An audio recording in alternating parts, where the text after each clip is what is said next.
Hi, everyone. Welcome to AgriBusiness Global Live. My name is Renee Targus. I'm the editor for AgriBusiness Global and your host for today's webinar, Need to Know Regulations Intel for 4 Regions. We've got a great discussion planned for you with these wonderful experts, our 4 panelists. But before I introduce them, I'd like to go over a little bit about the webinar format. We'll be having our discussion for about 40 to 45 minutes, and then we'll be taking questions from the audience. Also, another thing I wanted to offer to you is that we have 2 panelists here who you can see live at the AgriBusiness Global Trade Summit. That will be on August 7th and 8th. And as a attendee of this webinar, you get a special promotion code. It's just type in webinar. So if you go to tradesummit.com, if you register for the event, you type in webinar and it'll give you $100 off of the current registration price. We hope that you'll come to this event. It's a huge event. It's a great way to connect with other international crop protection industry people, and the community is just huge. Lots of business is done there. So we hope to see you there. All right, so let's get back to the webinar. Let me introduce our panelists to you. Covering the EU, we've got Vincent Dreze. He's a multi-country business line leader for Eurofins Agroscience Regulatory. Covering Southeast Asia, we've got Dr. Piyatida Pukclai, who also goes by Tongue.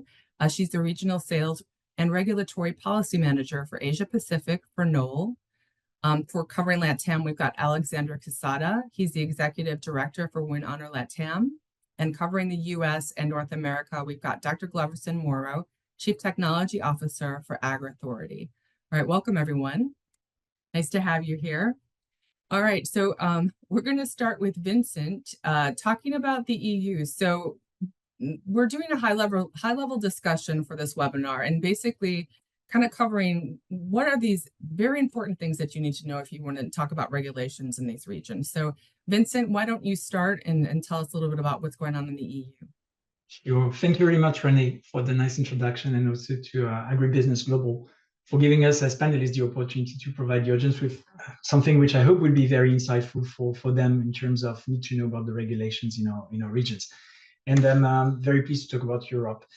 Talking about Europe, actually, it is important for me to provide you with some context, because as some of you may not be aware, on the 9th of June, the European citizens went for voting, for the renewal of the MEP, so the members of the EU Parliament. And actually, the results of the elections will impact the legislative framework and on how, let's call it, the pesticide sector will actually be regulated. So just a few words about that. So the results were that right and far-right parties in many of the EU member states have gained a majority of seats, driven by many topics. And as far as the topic of today is concerned, there is a topic around, the European Green Deal and how it will move forward now with this new election. So with this in mind, I would like to provide you with some indication about how the results may impact the registration of the formulated products in Europe. So first of all, those parties very often prioritize economic growth and reduce regulatory burden on business. So one might expect a push to relax some of the regulations governing the approval of the pesticides in Europe, which actually may include faster approval processes or less stringent safety and environmental assessment, and potentially a rollback of some measures that aim at reducing the chemical pesticides use. Also, what I can add on the top of this is that those parties might emphasize as well agricultural productivity and competitiveness, giving priority to the needs of the farmers and the agricultural sector over the environmental concerns. And actually, this could lead to policies that will favor the continued use of, let's say, conventional chemistry, which will ensure high crop yields, for instance, and this may be at the expense of more restrictive and environmental friendly regulations. And this is in that context that the European Green Deal, but also the Farm to Fork strategy might be impacted, or at least might face some resistance from the MEPs. And one of the main goals of the European Green Deal and the Farm to Fork is that we're going to decrease the use of chemical pesticide by 50% by 2030, which is already quite ambitious. It was quite ambitious before the elections. So now we'll see how the situation will develop. I would say that anyway, much legislation actually related to the deal has already been adopted in the last 5 years. And now, let's say the member states and EU are in the process of implementing and enforcing the legislation. So to some extent, it can be weakened, but it cannot be undone. When it will be a bit more complicated, it's when new legislations have to be introduced, and then it may be more difficult. But then we will see when the MEPs are currently, actually starting to work. But I would say that we cannot, put the responsibility of everything to the recent elections, and we could see already for quite a few months, a change in the paradigm in Europe. And for instance, the sustainable use regulation was recently turned down, which is also likely to lead to the continued reliance on chemical pesticides. So I would say that there is not a fundamental shift away from the chemical pesticides in Europe right now. But that being said, there is still a movement coming from society that no one can neglect. And this is really this willingness to move towards a more sustainable agriculture.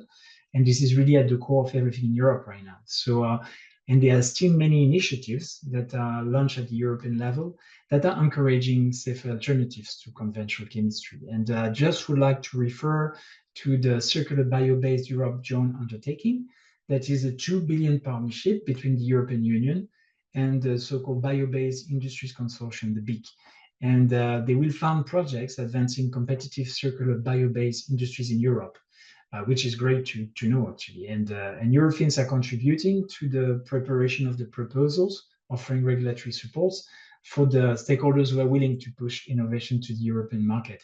So there will be a submission in September. It's still open for the proposals, and it represents really a unique opportunity for companies, not only the startups actually, but all type of companies, to ramp up their technologies with some financial security in Europe. So I think it was needed to provide you with this kind of introduction before moving, let's say, to the top 3 need-to-know information in the EU regulation, but you have a bit more of context about the complexity. So now the ones I would like to refer to are really connected to additional data requirements and also harmonization, or should I say lack of harmonization of plant protection product assessments in Europe. And I would like to start with the upcoming requirements for safeners and synergists in pesticide regulation. So the philosophy now for the safeners and synergists will be basically the same as what we have for the active substances in Europe. So it means that they will have to go through an approval process. So there is a regulation that will be adopted soon, and the authorities will implement a review program for those categories of substances, and only the ones that are going through the process will be authorized in EU. So a first list will be published, and then companies who notice that they will need to have additional safeners listed will have to notify the interest. And once this first critical step is being passed, let's say, they will have to provide a complete registration dossier for the synergist and the safeners. And it will have to be done according to a specific format, which is the IUCNID format. But I will come back to that point later on. So eventually, it means that for the companies, they will have to meet more stringent data requirements for the safeners and synergists. And eventually, it involves additional testing and additional costs for their registration dossier. Out of the synergies and the safeners, the second point is about the co-formulants. And some of them are already at stake today in Europe. There is a regulation that is listing about 150 co-formulants not authorized in the EU based on their classification. And when assessing the application for authorization of formulated products, the member states actually have to verify that the co-formulants in the formulations are acceptable, which means as well for the companies that they will have to perform a review of each co-formulant in the formulation, checking the classification to ensure that they can be authorized according to the regulation. Eventually, it can also mean that, it may mean actually that the companies have to generate new data for justify a change of composition of their formulation, a new registration process. So it's really a burden for companies, but also for the authorities because the authorities think that it would be nice to have a hub, a centralized database containing all the information on co-formulants, because what is an issue right now is about data exchange between authorities and between authorities and applicants. So there is actually a need in Europe for a common IT tool to harmonize the way of collecting the regulatory data and also to assess the regulatory data. Because today we do rely too much on manual data exchange and retrieval, which has an impact on the workflow efficiency. And this is the last point of my speech today, which is about Euclid. And in that context, I mean, Euclid is already a tool, an IT tool that we are using in biocide regulation in Europe, but also for the PPP regulation for the active substances. And it is being considered right now for the approval of the formulated products. So Euclid is able to store a huge amount of data and can generate a huge variety of reports as well, very useful for the assessment of the data for the companies and for the authorities, but still the risk assessment to be performed outside of Euclid. So it will be kind of a centralized repository, a hub, as I was mentioning, for data collection that will facilitate data exchange. The key issue with that is that over the last years, several years actually, the countries have developed their own tools, their own software to basically manage the several aspects of their national procedures. So there will be kind of a pushback, authorities being reluctant or unwilling to abandon the tools they have been developing over years, because it was a huge investment. And also we have concerns at industry level that we may have two systems running in parallel, and applications in Euclid and also in national system, which makes the situation quite complicated. And we may also, let's say, have discrepancies and increased workload for both parties. So to conclude about the EU, I would say that, as you have seen, Europe is still a complex region, and we have to meet both EU and member state requirements. And on top of that, there is a political context that is making the system quite unpredictable. But anyway, let's say the European market remains a key one for the manufacturers of biochemicals and biostimulants and chemicals as well. And it's very important for all the stakeholders to be strongly engaged. And therefore, I just would like to mention the recent establishment of an association in Europe, which is the European Association of Regulatory Consultants and Contract Research Laboratory, the EACL. And actually, the discussion started with the stakeholders about 2 years ago, because there was really the need to create a group that would represent the body for those CROs and consultants, who do have an interest in the regulatory procedures managed by, for instance, the European Food and Safety Authority. And in that context, I mean, this association will be monitoring the development of the legislation in Europe, which you saw is still very much complex. They will also develop opinions and position on the legislation to eventually present them before the relevant European bodies and authorities. So I think that this is a nice step forward, towards harmonization as well, and having the voice of everyone raised to the topic. So thank you really much for your attention, and I will be pleased to answer any questions you may have. Yeah, so I have several questions for you, but I'm going to wait until the end with the other people who have questions. But yeah, the EU is a very complicated area, and I know with the goals that they've set, for 2030, and then also just all the different processes for regulations, it's it's a lot of people are talking about it. So I'll have more questions for you at the end. So why don't we turn the question over now to Dr. Pukclai, would you like to answer that about the Southeast Asia region? Sure, thank you. For Southeast Asia, I would say that there are 3 L's, which is very important for you to know before you decide to do the business in this region. The first L, which is the local entity requirement. In many Southeast Asia countries, the registration holder must be a local entity. This means that companies looking to register pesticides in this region must either partner with a local firm or establish the local company in each country. And these requirements ensure that there is a local presence to address any issues or regulatory needs related to pesticides. And it is important to note that local entity must be registered a company specifically authorized to handle pesticide business operations. And also it is crucial to verify if the chosen entity, for example, if you engage with any local importer in that country, if they can really act as the registration license holder, as some countries restrict the license transfer or impose specific conditions. So that is the first L, which is important for doing business for pesticide registration in Southeast Asia. And the second one is the local efficacy trials. In Southeast Asia countries typically require local efficacy trials to ensure that the pesticides are effective under the local conditions. These trials are essential to demonstrate that the pesticide perform well in specific climate, soil conditions, and even the pest condition in those countries. So conducting these trials can be time-consuming and also costly, but they are a crucial part of the registration process.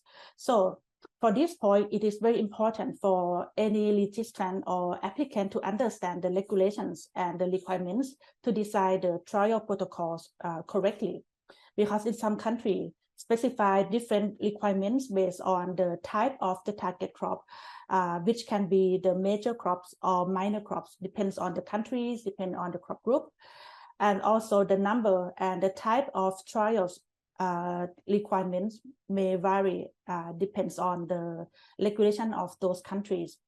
Because in this region, there is no harmonization system, it is very important to understand the regulations, understand the requirements, and to have or need to conduct the local efficacy trials or not. You really need to check with the regulations, the protocol which you have, if that will be acceptable to conduct the trials in those countries or not for the registrations. And the last L, which is language, is also important, because in each country in Southeast Asia, there has its own unique pesticide registration regulations, and there is no harmonization system across the region. This means that companies might navigate different regulations, which can be very complex and vary widely from one country to another country.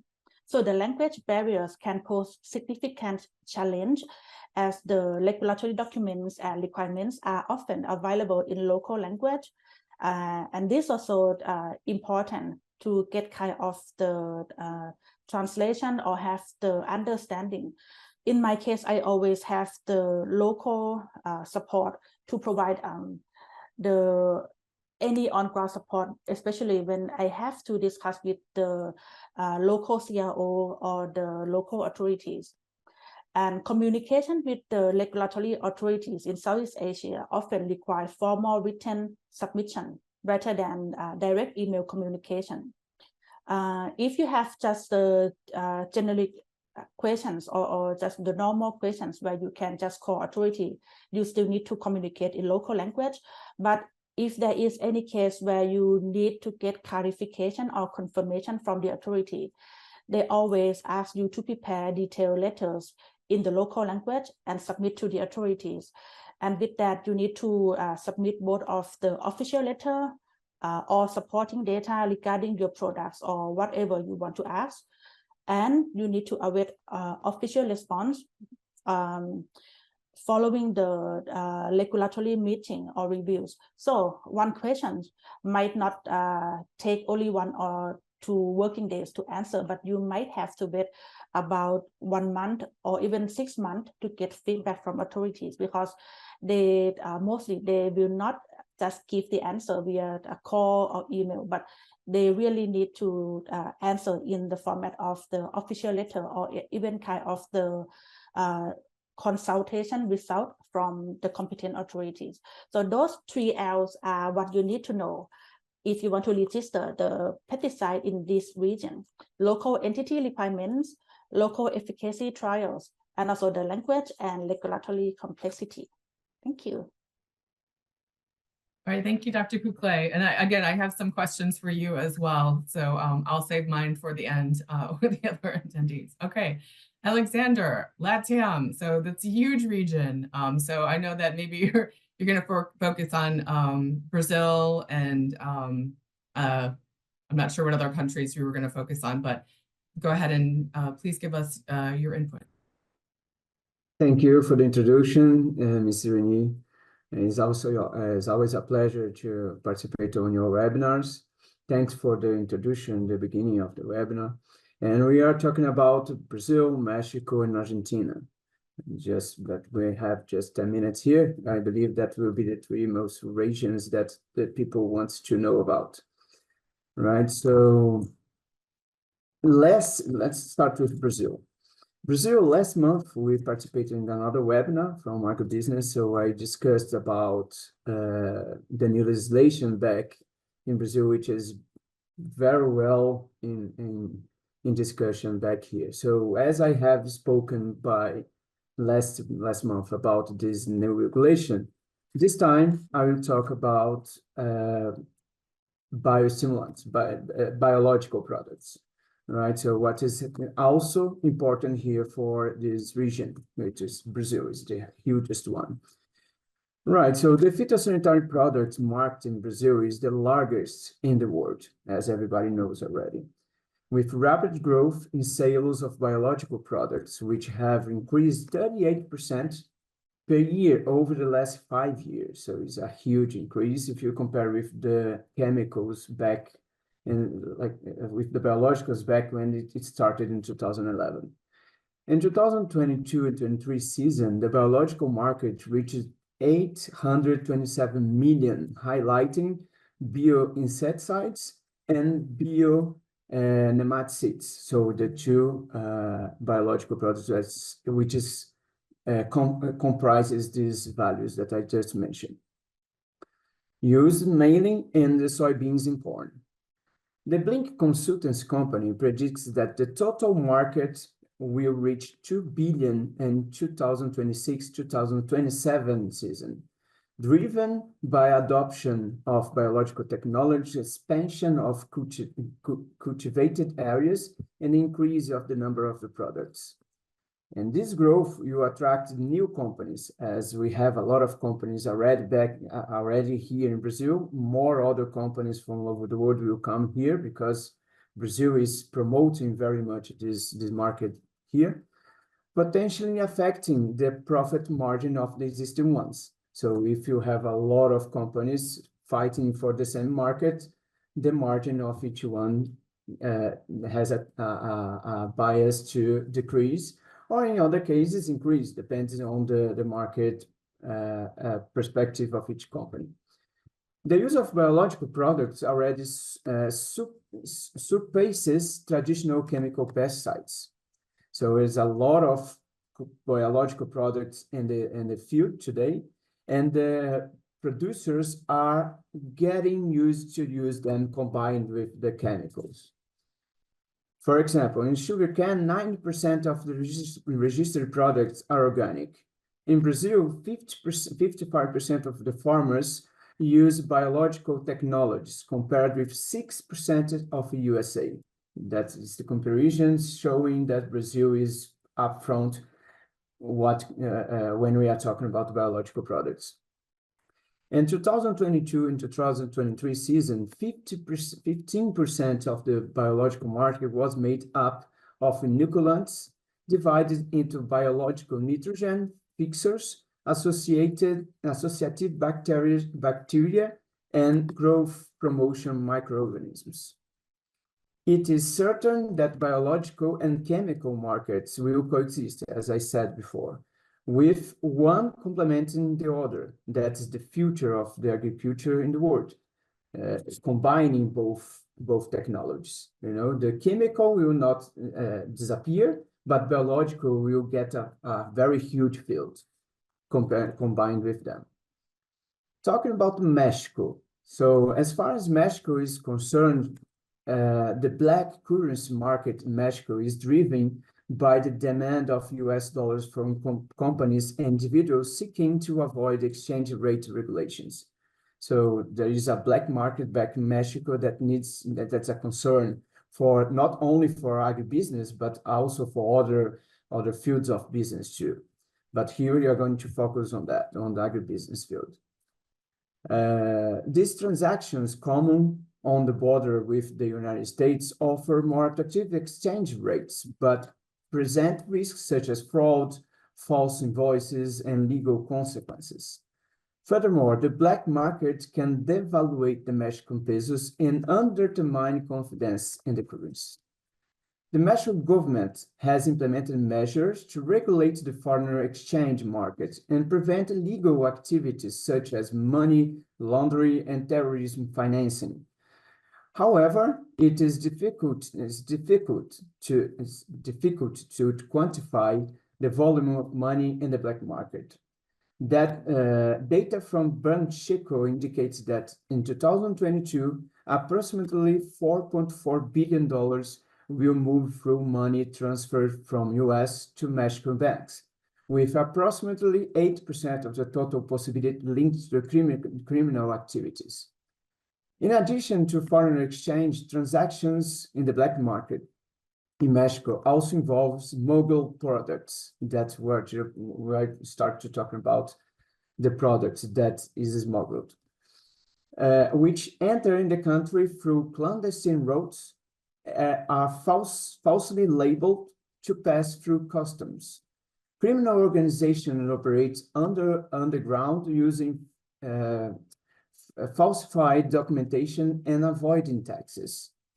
To combat the black market, solutions include Pacific legislation cooperation between government agencies and the user education, because smuggled products only exists if someone purchases it, right? So the action of the government is to educate the farmers, the producers back there in Mexico, in order to don't buy from the ones which is smuggling those products. So another action that has been made by CropLife Latin America, for example, is create an e-learning tool that identifies illegal pesticides. The effectiveness on the measure depends on the authorities' resource, intelligence, and other variables. Associations and regulatory institutions must work together to promote legal products and educate producers about their importance. So, as I said before, you only have black market if there is two points in the line, one which offers and the one which buys. You know, so if you don't have the ones which buy, you don't have smuggled products. You know, so this is what the government is trying to do to educate the farmers and educate the society, the involved personnel, which is in the agribusiness, in order to reduce or even eliminate the smuggled products back there. And at least, but not less, Argentina. The National Agri-Food Health and Quality Services, SENASA, approved Resolution 431 from 2024, which establishes a new procedure for the registration of fertilizers, additives, conditioners, protectors, and raw materials. Published in the official national newspaper, the resolution aims to simplify the make of the registration process and make the registration process more efficient. Focus on the quality control during the preparation and distribution of the products. The new regulation brings significant change that now only requires a declaration of compliance with conditions and quality data, eliminating the need of annual renewal of registration and submission of samples. The resolution also details the requirements for registration quality parameters for commercialization and the necessary forms, in addition to the certificates granted upon completion of the process. Additionally, the regulation allows procedures such as transfer of products between companies, changing the commercial name, and expanding packaging. It also establishes prohibitions such as sales and expired products and the presentation of sales that dry mixers containing powdered and granulated components simultaneously. According to the Pablo Cortes, president of SENASA, this change represents a major improvement in registration process back in Argentina, especially for products that dominate the fertilizer market. The resolution seeks to facilitate registration and to guarantee the quality of products, promoting greater efficiency and safety in the agri-food sector. So that's what's happening back for fertilizer legislation back in Argentina.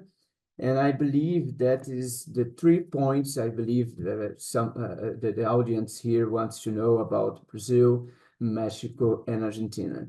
And of course, if someone has any doubts about these 3 points or any other points about these 3 countries or even other countries in Latin America, you have my mail, you have my contact, so you can share with them and we can discuss about those Latin America countries' legislation, markets, and any other information they want to know.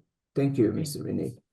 Thank you, Alexandre. Yeah, we had our AgriBusiness Global LATAM conference, and Alexandre did a great presentation covering all of the different countries in LATAM. So he does, I know I can verify for him, he's got a lot of information that he can share with you. So Alexandre, I will have some questions for you as well at the end, but let's turn this over to Gloverson now for an update on the US and North America. Thank you. Okay. Look, I believe it's safe to say that the US has a reasonably stable, reasonably predictable regulatory system, okay? But even here, there are challenges and opportunities for improvement. And that's why I'm happy to say that 2 of the 3 points I should mention today should be what I consider good news, okay? And just one point of attention, let's put it that way, okay? So the first topic that I want to touch base with is related to biostimulant registration.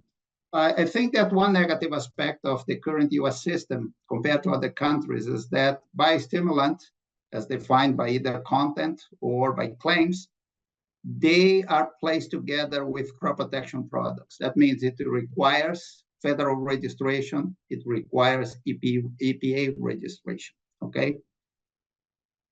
Currently, there is a farm bill under discussion in Congress, okay, and that includes what is called the Biostimulant Act, okay, and that language it kind of excludes biostimulants from the FIFRA, the plant regulator definition, okay, and includes also some technical advice from the EPA to narrow the exclusion based on low hazardous profile and biological origin. What that means is that biostimulants should be excluded, from federal registration and go directly into state registration. Currently, a lot of companies that go with biostimulant products directly into the state registration, they do that by downloading or by downgrading, let's say, their claims.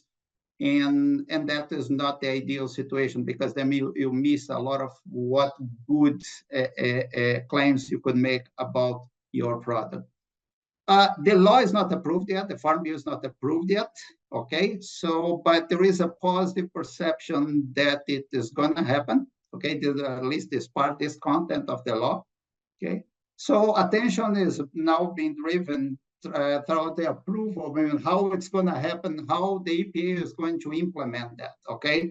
And that can be through an approval process. To those who know the US system, there is what they call the M009 process. So it could be something like that, where you are asked for an exception, but that means you have to access the agency. That is not ideal, but it's faster. It can be faster, or through a guidance document or a ruling from the EPA. And that is better because then that means that you have clarity and you can just skip directly to the states, but that would take more time. In any case here, I mean, it's positive that the conversation now is to exclude biostimulants from the federal sphere and move it to the state level. But regarding biostimulants, there is even a second piece of good news that I call here is that the states are coming together. Okay, there is the Association of American Plant Food Control Officials. I mean, now the state level regulators, they came together recently and they voted for a frame. Okay, they call Uniform Beneficial Substance Bill. That is a harmonized frame for different states to use as their regulations toward biostimulants. So someone that I was talking to said this is like a candle burning from both sides. One from the federal level is it's not here. The other one say we have a harmonized way of doing it across different states. You saw from Vincent in Europe, I mean, every time you have different states doing different things, it makes the things much more complicated. So here there is a frame that hope the states will adopt to make the whole regulation more harmonized across the different states. And one good piece of news is that 1 month after that frame was approved, California amended their fertilizer law to include language related to biostimulants, okay? And California is the American state that tends to be more restrictive. So having that together, I mean, it's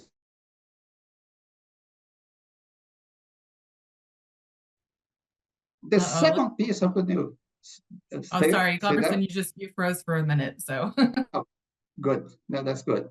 The second piece of good news is related to biotechnology products, okay? EPA, FDA, and USA just announced the so-called Joint Regulatory Plan for Biotechnology. This plan is intended to, like others said here, it's nice to streamline and clarify the regulatory process for novel biotechnology products. And this is especially important for, I mean, this is important for plants, for animals, but especially for microorganisms. I think this is very important here in the West. Why? Because there is a very strong scrutiny going on right now with regards to modify microorganisms. So having a streamlined frame is a good thing.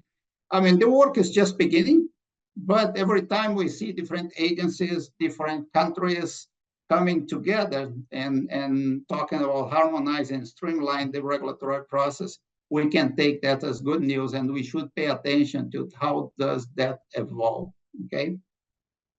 I think that the third point that I want to touch base here is related, I mean, unfortunately, it's a point of attention to those that want to register products in the US, and that is related to the Endangered Species Act, okay? Because of legal challenges based on the Endangered Species Act, the EPA is now including considerations regarding endangered species in their requirements for new product registrations, okay? And this is very important when you're making your regulatory plans. Why? Because considerations regarding endangered species, and that can be either arguments or studies, need to be included in your dossier, okay? And the reason I'm calling attention for this is exactly because I have seen several companies coming with good registration package, very complete, things that they develop elsewhere that they can leverage and use here in the US. But when they went for submission, they were challenged with the endangered species requirements, okay?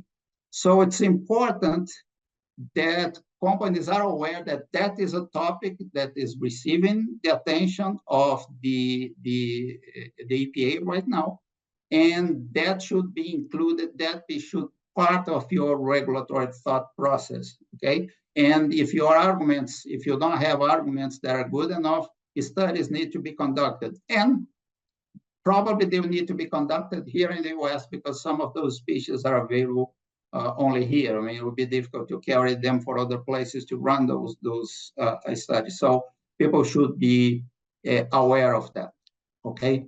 And I think those are the three topics that I have to share today. And if there is any questions, I mean, I am here to answer them, okay? Thank you. Thank you. That was very, very helpful. And yes, I've heard, I went to the CPTA conference and they were talking about the Endangered Species Act and how that was a huge deal in the US, but it was also actually an opportunity for adjuvants for drift mitigation. And so it's definitely something to keep an eye on. All right, so we do have a question from one of our audience, and I think this is going to be directed to Vincent. It says, currently in Europe, there is no harmonized EU level regulation on the regulatory requirements for products classified as tank mixed adjuvants, and each member state is responsible to set the requirements on national levels. Are there any discussions ongoing to update the current status and have an EU level regulation on the regulatory registration requirements for tank mix adjuvants? Thanks, Renee, for the question, and thanks for asking. I just want to be sure, because we are talking now about tank mix adjuvants. And then I'm not sure that I can straightforwardly address the question. I would just refer to what I was saying about the co-formulants and the data requirements for co-formulants. And I would consider, the adjuvants fitting into this category. So yes, indeed, there would be some more scrutiny on the co-formulants and therefore the adjuvants, and authorities will be paying attention to the co-formulants and in let's say to which extent they can be registered in Europe or authorized in plant protection products. But true that today there is no regulatory framework, ruling on the status and the acceptability of the adjuvant / the co-formulants. So it is very clear for what I was mentioning about the safeners and the synergists. This will be a process that is similar to the active substances. For the co-formulants, that will be mostly driven by the classification of the co-formulants. So you have to have a look at the safety data sheet of your co-formulants, checking that they are not triggering any issues from a tox or an ecotox perspective. And you may be in a situation where you have to look for alternatives because those co-formulants will not be accepted by the member state. But as far as I'm concerned, I'm not aware about, I will have to investigate, but not aware about any specific regulation for tank mix adjuvants right now. Okay, thank you. Here's a question from Keith, and this is directed to you, Gloverson, about the US. Regarding the US, should clarify that only a subset of biostimulants are regulated the same as crop control products. Not all biostimulants are regulated in that manner at the federal level. Do you have any comment on that?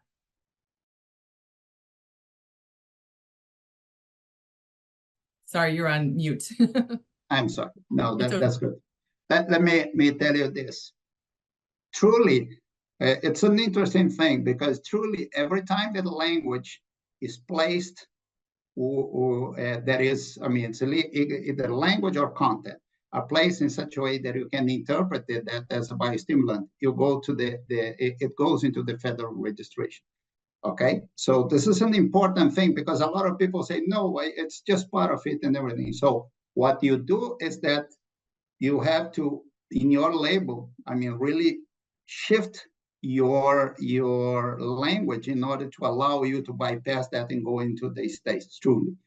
Of course, some companies get away with that. You can go straight with the states. The problem with that, they end up having problems importing their products because when USDA and EPA looking into that, they have issues there. So the point there that I'm saying is, you can take a biostimulant product, frame the label in such a way that you can go to the states. Is that okay? But yet, it doesn't preclude. I always say that every time you go across the level of irrelevance, your product becomes visible, people will come after you and scrutinize you and make sure you know. So that kind of thing that you should be able to check. So the point is, technically speaking, I mean, biostimulants, if the language, and you can go to the EPA site and see the language, if the language takes with that, that would require the registration of the EPA. It is just that people, by changing that, are bypassing that, or just ignoring, but then they are taking the risk of being knocked down later on, or being unable to import their products into the US. Okay. And just a follow-up question for that. You know, the current registration, the current legislative proposal under consideration for biostimulants, is that a long way from passing, or what's your take on that? Now, I think that should be in the coming month, okay? Because I just checked, because this is one of those things that will say it has not been approved yet, and suddenly they approve it, so it could be outdated here then. But I checked, it has not been approved, but yeah, some time ago, it's just it has been through one of the committees that has to approve it, and it has been approved. So I think that it's moving and should come in the coming months. Okay. Great, thank you. All right, so I have my follow-up questions since we went through the audience and questions. And please, if you have any other questions that you'd like to post in the Q&A chat, please feel free to do so at this time.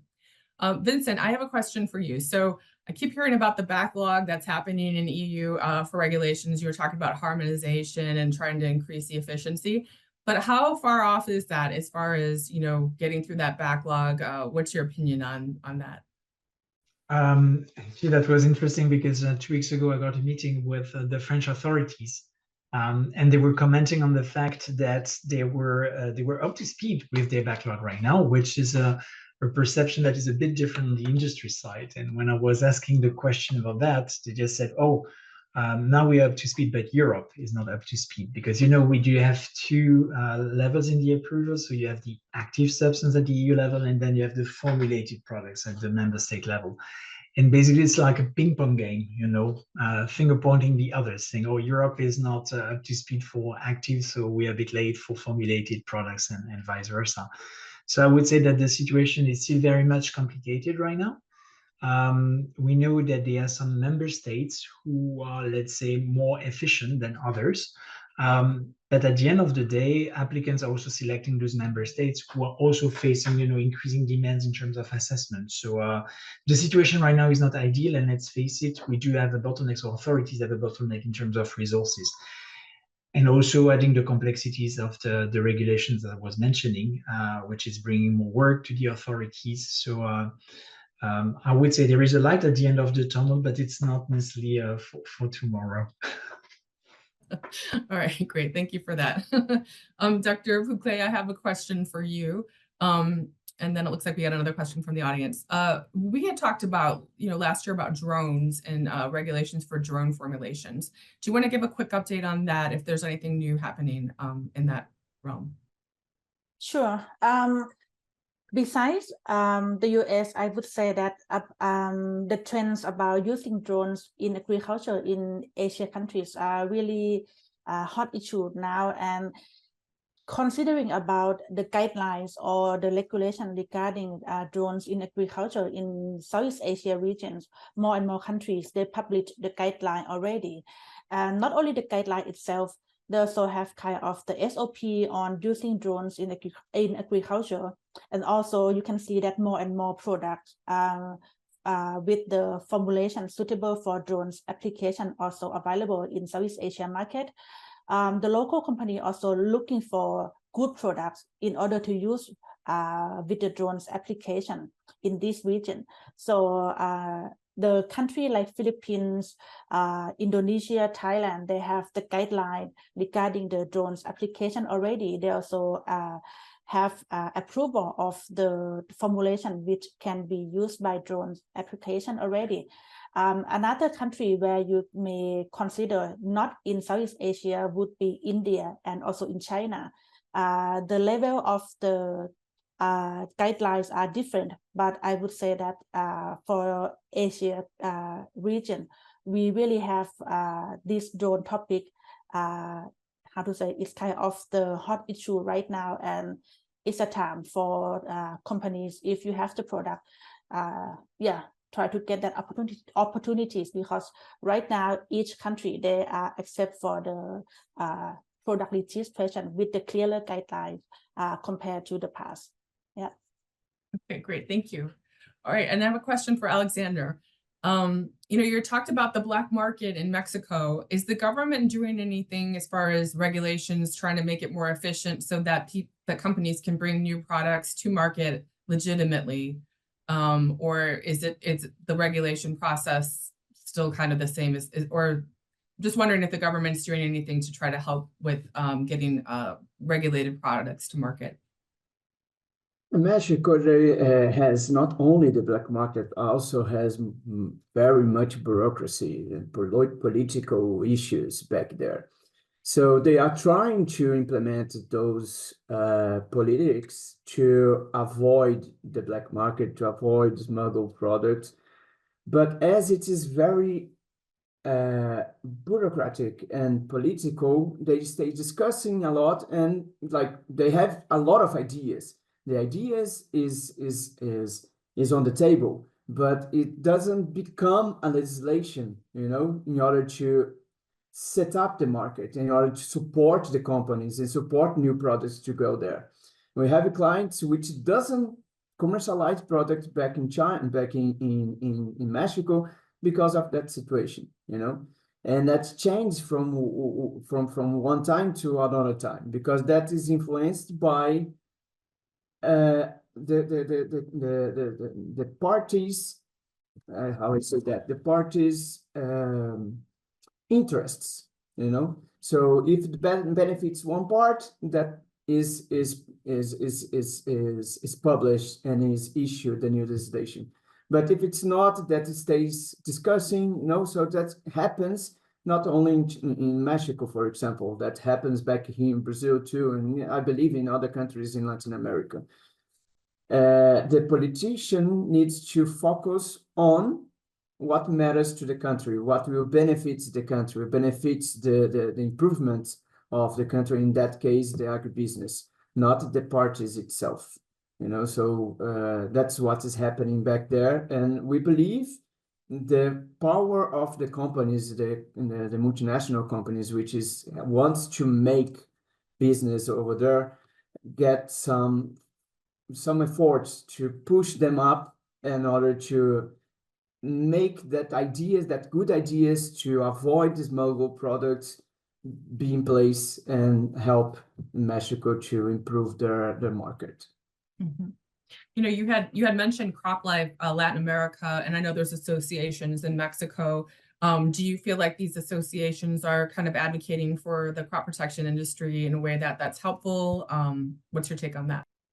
I believe so. The education is the key of everything, So as I said during the presentation, if you don't have the end of the line, the ones which purchase the smuggled products, you don't have the one which will make it, will falsificate it, because there is no market for them if there is nobody to buy it, So I believe the education from CropLife, from other associations, would be crucial to the government, to support the government to achieve the implementation, the publication of these new legislations. That's what I believe. And that happens all over the world. If you ask here, Vincent, Gloverson, and Dr. Pukclai, right? So you have these associations all over the world which supports the government to publish what is benefits to the market itself, because they don't have the idea of the party, the political perspective. They have the market perspective, and then what's in this case, I believe is the crucial for implementing and publishing new regulations. Okay, great, thank you. Gloverson, I have a question for you. And this is something that I heard at a CPDA conference that took place in Tucson in April. They're talking about California. So even if you go through the regulations of California, they were talking about how even if you get your product regulated, you really have to be able to convince growers there that it's going to be beneficial to the community and to the environment and whatnot. I just wanted to see if you had any input on that. Well, look, of course, California is an interesting place because I saw a lot of pressure from the community, meaning the growers, the kind of things, helping with the the approval there. But of course, the product has to be its merits, has to meet the needs for regulatory approval. In California, it's probably the major exception that we have as far as the requirement for efficacy trials to be done in California-like environment. So you have to produce it, so point number one. But then, yes, I saw instances where the pressure, and the pressure, what the community means can mean a lot of things. And that this case was the community of farmers saying, we need this product. And because the product has its merits, it was able to go through an easier process. Let's put it that way. Okay, so having the support, and by the way, this is no different than any other place. I worked in Brazil many years ago, and we had the kind of thing where some products would pass because there was a lot of support for it. And there is the whole deal of bringing that kind of support. Okay, so that's what I have to say about California. Okay, great, thank you. All right, and I have one more follow-up question for Vincent. You talked about the 2030, goal for the, Green Deal, and I hear a lot of, talk about that, and people are like, why did they choose that year? Is that realistic? And the sort of pressure it's putting on, for banning products and then regulations. Do you think that there's any chance that that might get revised, or are there discussions about that date?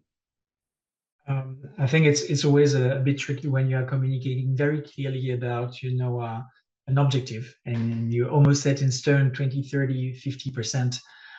But we already know that the objective will not be reached, for the reasons I mentioned, the political context, of course, and because actually, if we do move towards this, there will not be any alternatives for the agriculture. For the farmer, because you are banning chemical products, but at the same time, the biological solutions, are not coming through, because there is no fast track procedure for, let's say, the microbials, the greener chemistry. These are the same data requirements, and of course, some adaptations were released, about microbials in particular and data requirements, but it's not enough. And basically, you cannot really have one disappearing and one appearing at the same time. So honestly, I think this is wishful thinking, that by 2030, 50% will be reached as a target. And again, back to my discussion with Ministry of Agriculture in France, they already clearly announced that they were not reaching the objectives in terms of approval of alternatives in France in particular. So they were already behind. Okay, great, thank you. Dr. Pukclai, this will be my last question for the panel. I had a question about, biologicals. We had talked last year about how it's less expensive to get a biological regulations in Southeast Asia. Do you have any updates on anything happening there, or any specific country that you find something interesting going on? Mm-hmm. Sure. For this region, I would say that the government and also the business sector reviews and propose improvements to regulations establishing favorable conditions for the biopesticide registration by simplifying the rules and also streamline the application procedures. The country like Philippines already have the fast track approval for the biopesticide. And for other countries like Vietnam, they also have kind of less data requirements and also lower government fee for the biopesticide registration. And also the country like, again, Vietnam and Indonesia, they require less number of trials, efficacy trials for biopesticide. Thailand, they have lists of specific biopesticide products that some tox data can be waived.